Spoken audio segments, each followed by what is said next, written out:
If your body could tell you exactly what it needed, would you listen?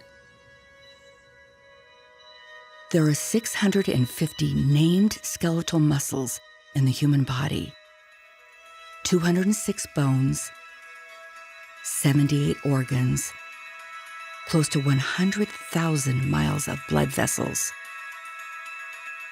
A complex system that we hardly ever think about.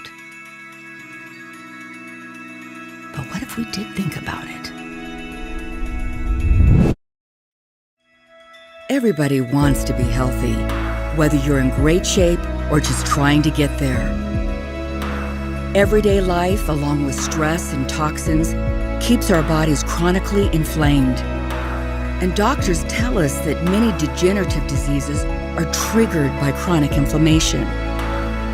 On the day-to-day, how many of us can say we look and feel great? How many of us can say we have an edge? How many of us are showing up for life?